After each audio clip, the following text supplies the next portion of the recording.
대부분은 본인한테 안 맞게 좀 화려한 스타일을 원하시는 분들이 아웃라인을 화려하게 거의 뭐 외국인처럼 이렇게 해달라고 하면은 참. 안녕하세요. 아름다움이 시작 눈으로부터 아이오 성형외과 박병호 성형외과 전문의입니다. 오늘은 성형 괴물이 되는 대표적인 수술에 대해서 얘기해 보려고 하는데요. 첫 번째로 과하게 하면 성형 괴물처럼 보이게 되는 수술 어떤 것들이 있나요? 대부분은 본인한테 안 맞게 좀 화려한 스타일을 원하시는 분들이 이제 피부도 굉장히 두껍고 이런 분들이 높게 해달라고 아웃라인을 화려하게 거의 뭐 외국인처럼 이렇게 해달라고 하면은 참 그런 분들이 높게 잡으면은 이제 소세지처럼 굉장히 두툼하게 잡히고 고정도 강해야 되고 라인도 높게 보이게 하기 위해서 부자연스럽죠. 결국 다 재수술합니다. 그리고 또 트임도 과하게 해야 되기 때문에 빨간 살 보이지, 라인 높지, 소세지지 그러면은 전형적인 성형 괴물이 됩니다. 그런 수술을 말을 들어주는 의사를 안 만나시는 게 또 중요합니다. 눈매 교정을 과도하게 하면 눈이 오히려 무서워 보이거나 부자연스러워질 수 있나요? 눈매 교정을 과거에 과하게 수술하신 분들 많이 있거든요. 라인도 높게 잡고 눈매 교정도 과하게 해가지고 부리부리해 보인다 표현 많이 하죠. 눈을 위로 뜰 때 힘을 뭐 과하게 주지 않았음에도 불구하고 눈매 교정 과하게 해서 흰자가 보이는 경우, 그런 경우에는 굉장히 뭐 공격적이고 왜 저렇게 날 보지 하는 그런 생각이 들 정도로 흰자가 보일 정도로 과하게 눈매 교정을 하는 경우가 과거에 많았기 때문에 그런 실패된 케이스들을 많이 보시고 오시는 분들께서 좀 안 좋은 이미지를 좀 가지게 된 경우가 있습니다. 하지만 눈매 교정을 적절하게 한다면은 좋은 수식이기 때문에 굉장히 졸려 보이고 눈 뜨기 힘든데 필요하죠. 눈매 그런 분들한테는. 그래서 적절한 노출량을 잡아서 적절하게 뜬다면 굉장히 좋은 수술이 되겠습니다. 앞트임, 뒤트임, 밑트임을 동시에 하는 경우 인상이 어떻게 변할 수 있나요?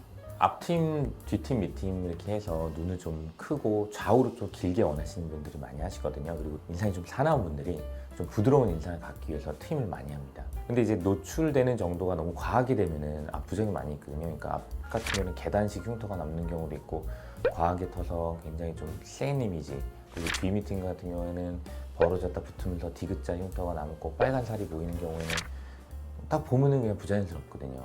그래서 과한 거는 굉장히 지양해야 되고요.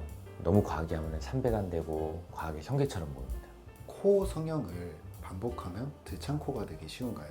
코 수술을 반복적으로 이제 하게 됐는데 만약에 염증이 생기거나 그런 경우에는 코가 구축이 생기면서 코가 이렇게 들리게 됩니다. 그거는 굉장히 좀 심각한 케이스에 해당하고요. 그거 외에 혹은 코를 너무 연골 크기에 안 맞게 과도하게 높이는 경우에는 또 들창코가 되거든요. 그래서 그 피부 조직이 어느 정도 있는지 굉장히 중요하고요. 어느 정도 늘어나는지 또 굉장히 중요합니다. 그리고 그 콧구멍을 이루는 날개 연골 크기도 굉장히 중요해가지고요. 그 크기가 부족한데 또 코를 과도하게 높이게 되는 경우에 또 들창코가 됩니다. 그래서 조직이 얼마나 늘어나는지, 조직이 얼마나 있는지, 그리고 비중격이 얼마나 또 충분한지, 귀연골이 얼마나 충분한지 파악한 후에 높이를 설정해야 됩니다. 그다음에 그 코를 조직이 충분한 상태에서 잘 박리를 못하게 되면 앞쪽 방향으로 못 내려오거든요. 그런 경우에 또 들창코가 됩니다. 그래서 조직 박리를 못한 경우, 그리고 조직이 충분하지 않은 경우, 과도하게 높인 경우, 구축이 오는 경우 모두 다 들창코가 될 수 있습니다. 필러나 보톡스를 너무 자주 시술하면 얼굴이 뻣뻣하거나 과장된 표정처럼 보일 수 있나요? 보톡스를 이제 눈가 주위에 좀 과하게 넣는 경우에 웃을 때 좀 부자연스럽거든요. 나머지 근육들이 움직이는데 눈 근육이 안 움직여서 굉장히 부자연스러운 그 표정이 나오는 경우가 있습니다. 그런 경우에는 이제 용량을 좀 줄이거나 약간 과도하게 안 하는 경우가 좀 도움이 되겠고, 필러 같은 경우에는 너무 과하게 넣었을 경우에는 또 역시 마찬가지로 과한 경우에는 부자연스럽거든요. 인위적이고.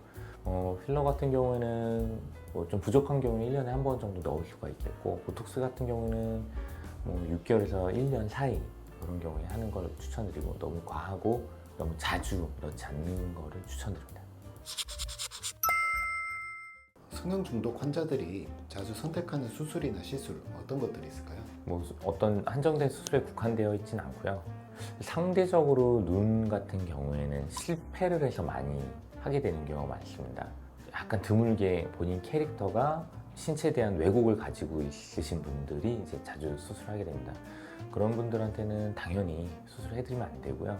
적절한 최소한의 것만 하는 것이 좋겠고, 상대적으로 코 수술 같은 경우에는 좀 마찬가지로 그런 신체 바라보는 왜곡이 좀 많이 일어나게 돼서 수술을 굉장히 많이 하게 되는 경우를 볼 수가 있겠는데, 그런 경우에도 좀 의료진이 약간 말리고 좀 적절하게만 시술하고 수술하는 걸 권유드립니다.